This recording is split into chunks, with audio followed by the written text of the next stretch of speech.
Hayırlı gün istermisiniz? Yanğasır kanalında Kanun, Parlament, Cemiyet programısı atnanan siyasi, içtimai vakıgalar turunda beyan eterbiz. Bu atnada Tatarstan Devlet Sayıtı'nın 45. sesiyesi uzdu. Deputatlar 23 mesele qaradı. Respublikada pasajirlarının hemalarının bagajların taksida taşı turundağı kanununu birinci uqlışta qaradılar. Şulay gün qodağında uyuşmalar milkine salımını adileştirilgen yol bilen tülevşiler için onun stavkısını bilgilev, kişi hem orta işmekarlıkını üstürü boyunca kanun proyektleri var idi. Уважаемые депутаты, уважаемые участники заседания. Жейги yolga китер алдынан депутатларның шоқти мәселе қорысы бар. Оның бірсі Татарстанда Конституция судына алмашқа ойышқан яңа орган Конституция Советінің составын белгілеу. Онда үш ағза булачак. Жетекші етіп Татарстан рәйсі Илгиз Гыйләжев кандидатурасын кірткен. Илгиз Идрисович, вы знаете, он известен как в Республике Татарстан, так и за пределами. За многолетнюю деятельность в судебной системе он зарекомендовал себя высококвалифицированным юристом. Его отличает профессиональная компетентность, целеустремленность, высокие моральные качества и уровень ответственности. Илгиз Гыйләжев Конституция Советінің рейсі етіп расланды. Оңа ярдәмгә ике ағза тәҗрибәле юристлар Роман Гафаров белән Эльмира Мустафина сайланды. Давайте аплодисментами поздравим их. Пожелаем больших успехов. Вы стоите первыми у истоков создания нового органа Конституционного совета Республики Татарстан. Удачи вам и успехов. Фәннәр академиясендә җитәкче олышынган иде. Бүген Рифкат Миннехановны депутатларга тәкъдим иттеләр. Аны бу вазифага сишәмбе яшерен сайлауда күпчелек тавыш белән расладылар. Рифкат Нургалевич Миннеханов, глава фонда государственного бюджетного учреждения безопасности дорожного движения, успешно прошел избирательную кампанию и академиком, и президентом Академии наук. Давайте поздравим. Моңарчы Татарстан Фәннәр академиясе президенты вазифасы белән депутатлыкны бергә алып барган Мәхсүм Сәләхов та котлаулар кабул итте. Беренчедән аның бүген туган көне, икенчедән ул хәзер тулысынча Дәүләт Советына эшкә күчә. Кадрлар мәсьәләсен хәл иткәч көн тәртибен карый башладылар. Пятый вопрос повестки дня. Об утверждении соглашения между Республикой Татарстан и Кировской областью об установлении местоположения границы между Республикой Татарстан и Кировской областью. Татарстан белән Киров өлкәсенең чикләрен билгеләү турындагы документны расладылар. Аны 2 июль көнне республика җитәкчеләре имзалаган иде. Татарстан Республикасы белән Киров өлкәсе арасындагы чикне билгеләү турындагы килешүне раслау турында карар кабул итүегезне сорыйм. Принимается. Спасибо. Бу утырышта депутатлар республика казнасы проектына үзгәреш кертте. Быелгы бюджетның керем өлеше 26 миллиард ярым сумга арткан. Нефть чыгару һәм нефть эшкәртү предприятиеләре табышлырак эшли башлаган. Бюджет чыгымы да арткан. Өстәмә акчаларны кая тотачаклары турында финанс министры сөйләде. По программам капитальных вложений, капитальный ремонт объектов, социально-культурной сферы, инженерной инфраструктуры, дорожным работам.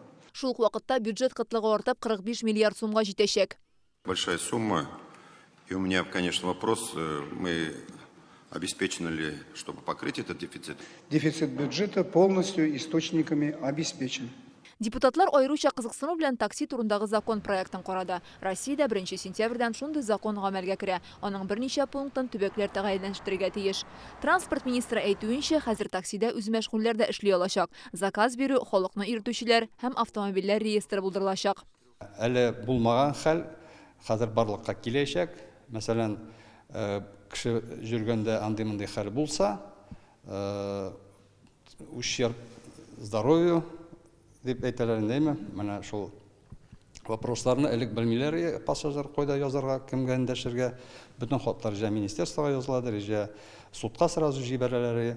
Бүгенге көндә шушы закон турысын язып бирде тәртибен. Менә шушы заказ бирәтергән оешма шушы пассажир өчен җаваплы.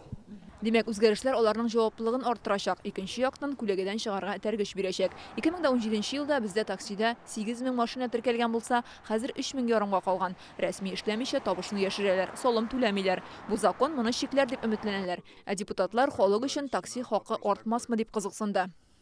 Не повлечет ли это то, что мы сегодня примем, до дальнейшего повышения цен за услуги на такси? У нас всегда есть периоды роста стоимости проезда и, уменьшения. Вот когда туристически настает бум в городе Казани, подскакивает, потом опускается. Сильные морозы пошли, опять стоимость пошла. Конечно, на безопасность пассажира это направлено, вот мое разумение. Покрасить в один цвет и знать, что на дорогах рядом с тобой едет такси. с пассажирами, с людьми. Это безопасность.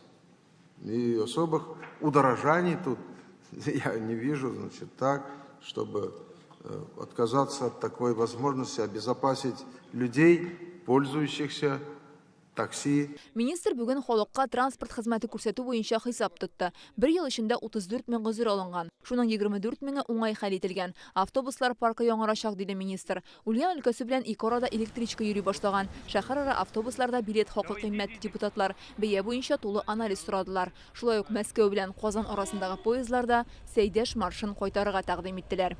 Сәйдәш маршы белән узаталар, Сәйдәш маршы каршала, ул ниндидер горурлык уянайды республика карата. Ул хәзер юк. Аны РЖД белән сөйләшеп, яңадан кайтарып булмый. Исемен, шу маршларны, ул бит инде безнең ностальгия. Вагоннарның стеналарына тоже Татарстан сүзләре не кайтарыр дип сүз бирдек. Тизрәк кайтарырга кирәк. Ул горурлык бит инде кайтып төшәсең үзеңнең мас. Карагыз әле бу мәсьәләне. Ярый, төрле яктан кызыксынып. Ятим балаларны әти-әни тәрбиясеннән мәхрүм ителгәннәрне торак белән тәэмин итү турында закон кабул ителде. Ул махсус хәрби операциядә һәлак булучыларның балаларына өстәмә дәүләт ярдәме турында. Законопроектом предусматривается преимущественное право для детей-сирот и детей, оставшихся без попечения родителей, принимающих участие в специальной военной операции на обеспечение жилыми помещениями перед другими лицами, относящимися к категории детей-сирот. Уважаемые депутаты, законный проект прошел все необходимые процедуры согласования, поддержан комитетом и рекомендуется к принятию в первом чтении и в целом. Принимается. Шушы сөйләшүдән соң ай ярымга утырышлар залы буш торачак. Депутатлар җәйге ялга китә. Көзге сессияне сентябрьдә башларга исәплиләр. Бу утырышта Татарстан Дәүләт Советының ярты еллык эшчәнлегенә нәтиҗә ясадылар.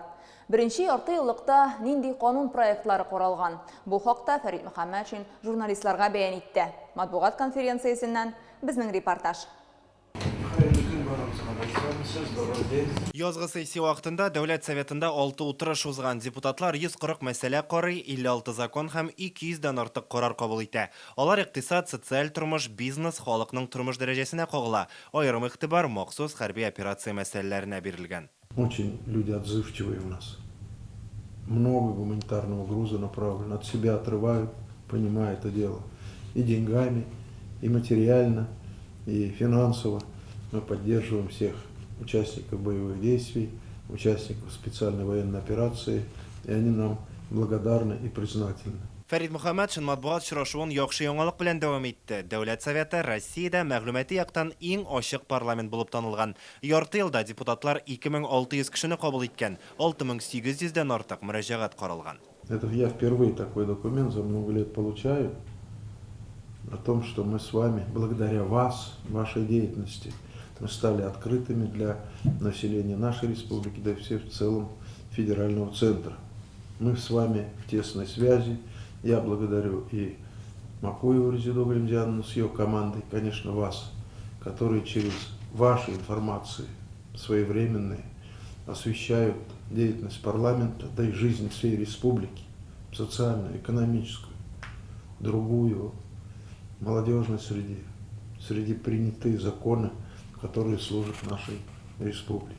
Хәзер Дәүләт Думасында Татарстан депутатларының 6 закон проекты бар. Алар әле каралагына. Шуларның берсе төбәкләрнең дәүләт символларына, әләм, герб, гимнга сакчыл караш турында. Бу закон проектын күп сәясәтчеләр хуплап чыккан. Этот вопрос действительно имеет место.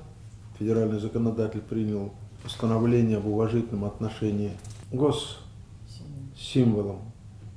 Но почему-то не написал о том, что это также важно для субъектов Российской Федерации. Я вынужден был встретиться с руководителем Государственной Думы Вячеславом Викторовичем Володиным, специально обсуждал эти темы.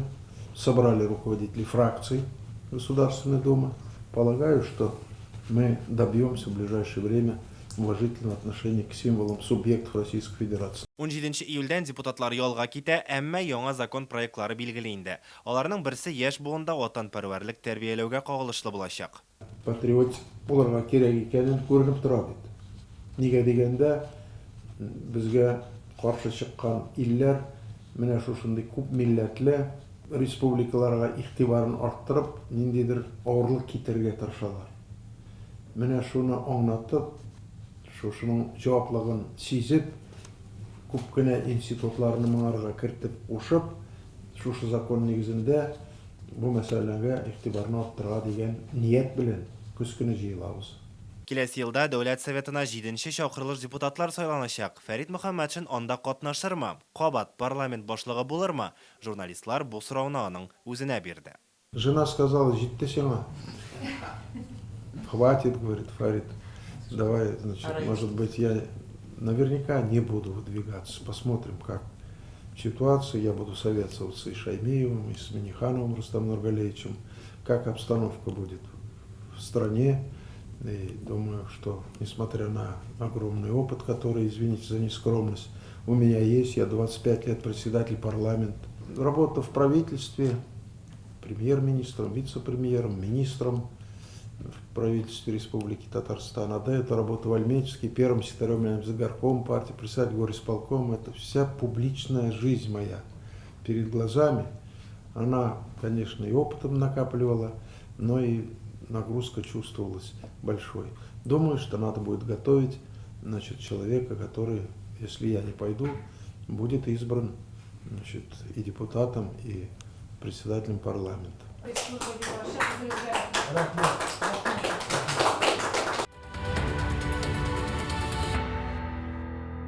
35 градуслык чилләдә бер тамчы суга тилмирәләр. Тәтеш халкы безнең редакциягә шундый зор белән мөрәҗәгать итте. Мондый хат узган елда килгән иде. Проблема ел сайын кабатлана.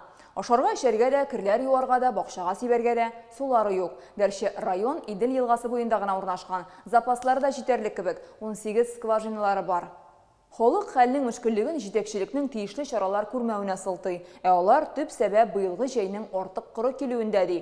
Ни өчен халык эчәргә дә суны башка районнардан ташырга мәҗбүр? Хәлне тамырдан үзгәртеп буламы? Мәсьәләгә ачыклыкны Инзилә Хөсәенова кертергә тырышты. Сәгать кичкә 6 моны су юк. Алина Крутова бүтін шиләкләргә, мишкәләргә суны киштән тутырып куйган, шулай эшләмәсәң, икенче көнгә эшәргә дә булмый ди. Бакчага айдан артык сипмиләр икән, җиткереп булмый. Крутовлар гаиләсе Тәтеш шәһәренә узган ел күченгән, кечкенә балалары бар.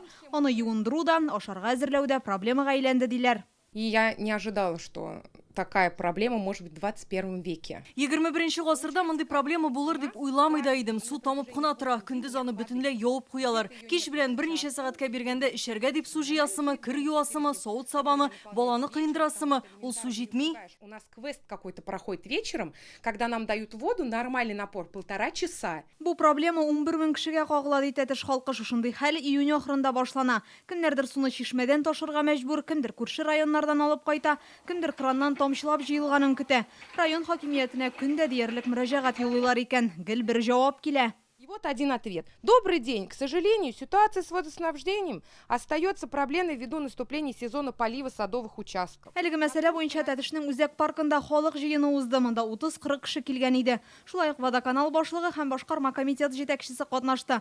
Булган сорауларны уртага салып сөйләштеләр. Пожалуйста, дайте нам, не пейте, у них даст воду. Вы не будете пить, я с работы вожу, с Икеева я воду вожу. Яңгырлар яумый башлагач, трубаларда су басымы кимегән. Шуңа күрә 2 атна элек шәһәр җитәкчелеге аны сәгатьләп бирү карарын кабул итә. Бу насослар кызып, софтан чыкмасын өчен эшләнә. Район Идел елгасы буенда гына урнашкан, ләкин халык сүзләренчә, монда ел сайын бер үк проблема кабатлана. Җәй җиттеме, су юк. Хәзер Тәтештә 18 скважина бар, ләкин әлегә аларның 13 генә эшли. Пока засушливый период, мы от режимной подачи воды в город отойти не можем, так как Быел җәй бик коры килде, шуңа күрә 100 метр тирәнлектә су запасы җитми. Скважиналарның 5-се суны суырта алмый. Без аны билгеле бер вакытта гына биреп алырга мәҗбүр. Алай эшләмәсәк, башнялар эштән чыгачак. Чөнки кышын көненә күп дигәндә 1600 кубометр су тотыла. Хәзер 3000-нән артып китә.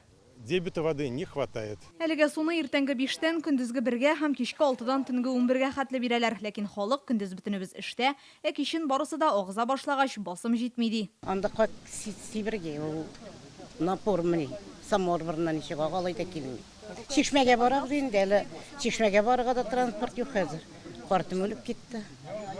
Аның белән булганда мен чишмәгә барабыз. Чишмәдән алып кайтадыр. Анда да учет хәзер. Роддомларда да юк, больниста да юк. детсадтарда да yok. Bir kaya da su yok. Вот шумный хал. Если бы хотя бы в месяц раз были бы дожди у нас. Айга бер тапкыр булса да яңгыр яуса, шуның кадәр күләмдә су кирәк тә булмас иде. Скважиналар 1-2 көн эчендә элеккечә эшли башлаячак һәм суны тәүлек дәвамында бирә алачакбыз. По 2-3 месяца вот на данный период времени не было дождей. Вакытлыча су бирүдә проблеманы уңай якка үзгәртә алмасын аңлагач, хәлне тамырдан үзгәртергә булалар. Татарстанның төзелеш министрлыгына республика җитәкчелегенә мөрәҗәгать итәләр. Хәзер тәтеш җир асты сулары запасын тикшерү һәм яңа су каланчасы төзү буенча 2024 елга республика программасына кертелгән. Мы обратились к руководству республики, Без республика җитәкчелегенә мөрәҗәгать иттек. Алар ярдәм итәргә әзер. 2024-2025 елларда су чыганакларын эзли башлаячакбыз. Шуннан соң халык җәйге чорда суга тилмермәс дип ышанабыз. В воде не нуждалась. Хәзер төзелеш министрлыгында комиссия оешкан, ул шәһәргә килеп проблемалы урыннарны карый һәм хәлгә бәя бирә. Зейнең техно дип аталган заводында республика өчен уникаль экологик җайланманы кулланылышка тапшырдылар. Ул минераль мамыкның бер төрен каменная ватаны җитештерү вакытында һавага чыга торган начар исне чистарта. Элек халык предприятие янында ис таралуга зарланган була. Хәзер исә зыянлы матдәләр күләме 95%-ка кимегән. Ачылыш тантанасыннан безнең репортаж. Әлеге зур трубаларда һавага чыга торган газ чистартыла. Нәкъ менә аның эчендә тузан һәм башка зыянлы матдәләре булган состав махсус камерага керә. Анда температура бик югары, 850 градуска җитә. Нәтиҗәдә 95% матдәләр чистартыла. Монда фенол да, формальдегид та калмый. Беренче линияны куйганнан соң да шәһәрдәге бу исләр буенча үзгәрде, кеше сизде сыра. Кичә 42 градус ярым кызу булды. Шуңа да карамастан шәһәребездә бер истә булмады. Кичә генә инде завод үзе лаборатория нигезендә карады, сам деле паспортында язылганча 97-98% запахлар, исләр утилизироваться итә. Пуск. Монда чистарту җайланмасы заводта инде булган. Бүген аның икенче өлешен кулланышка тапшырдылар. Проектка 200 миллион сум инвестиция кертелгән, ул 70%-ка Россиядә җитештерелгән детальләрдән ясалган. Оборудование, произведенное в нашей стране. Үзебездә җитештерелгән җиһазлар чит илнекеннән бердә ким түгел. Моны җайланманы урнаштырган хезмәткәрләр дә искәртте. Детальләрне Екатеринбург, Чиләбедән кайтарттык. Которые монтировали оборудование. Компания табигатьне саклауга үз өлешен кертә. Гадәттә, зур шәһәрләрдә экология мәсьәләсе һәрвакыт көн үзәгендә тора. Зәй кебек көчле икътисады булган район өчен бу аеруча мөһим. Менә монда конкрет кешеләр конкрет эш эшләгәннәр. Һәм ул кеше яхшы яшәсен, матур җирдә, саф һава сулап яшәсен өчен, һәм производствода булсын, продукциясе да булсын, кешегә дә яхшы булсын. Менә бит иң мөһиме бер шул. Завод 150 төрдәге товар җитештерә, алар биналарны тышлау, түбә ябу, идән җәю өчен кулланыла. Компания Зәйдә яшәүче 300 кешене эшле һәм ашлы иткән.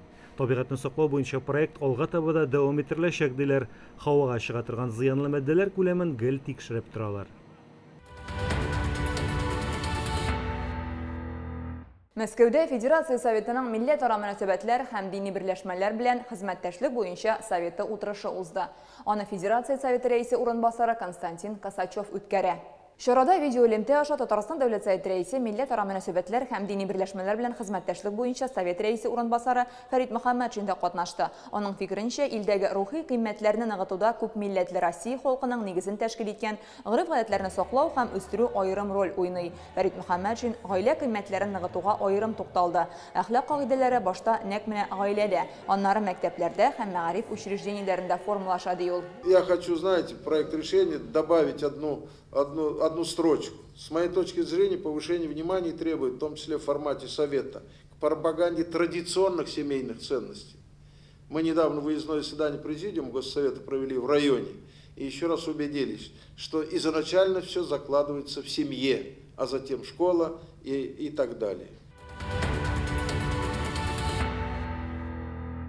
Тапшыруыбызны милли мәдәниятләр һәм гореф-гадәтләр елына багышланган репортаж белән дәвам итәбез. Хәбәрчеләребез Тәтеш районының Килдеш авылында Мордва халкының милли бәйрәме Валда Шинәстә катнашты. Болонга чыгып әйлән-бәйләм уйнау нәрсәне аңлата? Балан кесәлен ничек ясарга? Мордваларның гореф-гадәтләрен Алия Сабирова өйрәнде һәм безгә дә күрсәтәчәк.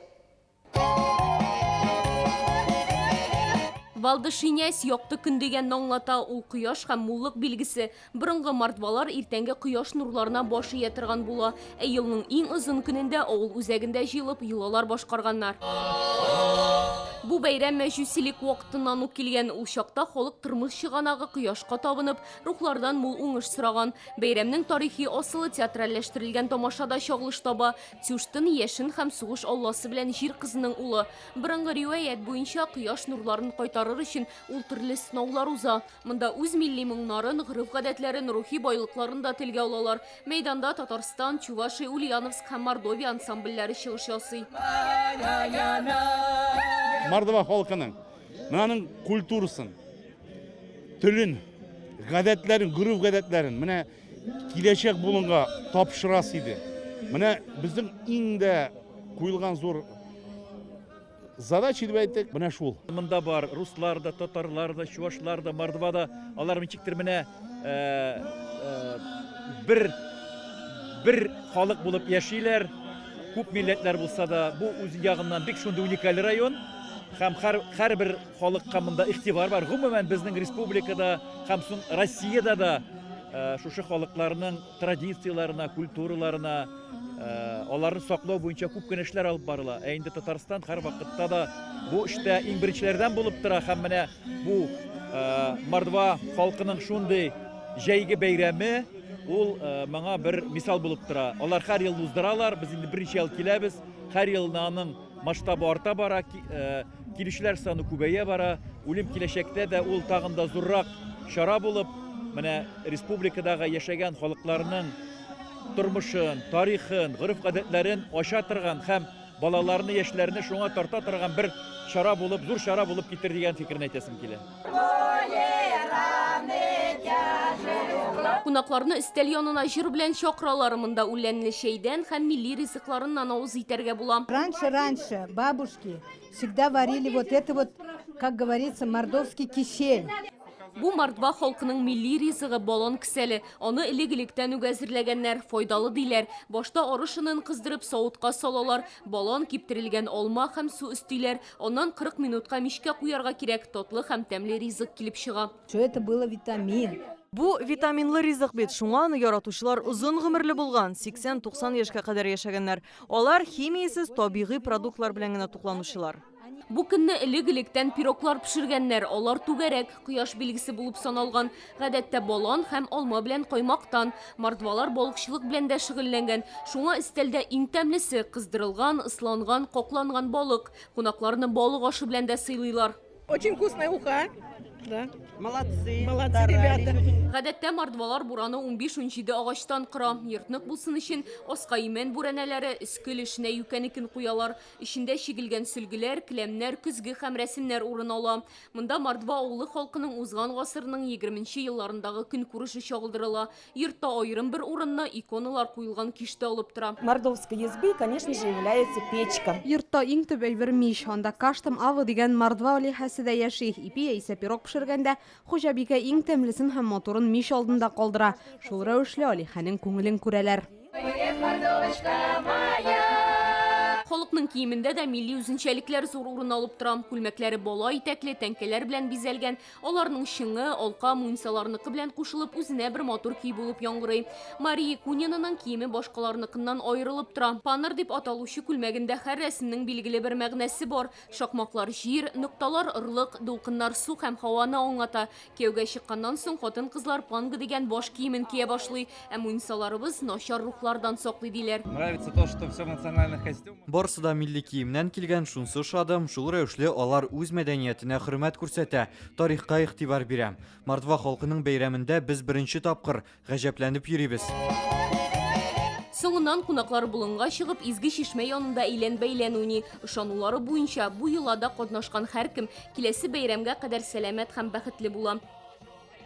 Бүгенге менә шушылар, игътибарыгыз өчен зур рәхмәт. Киләсе атнадан тапшыруыбыз җәйге ялга китә. Август айында очрашканга кадәр мин сезнең белән саубуллашам. Исән сау булыгыз.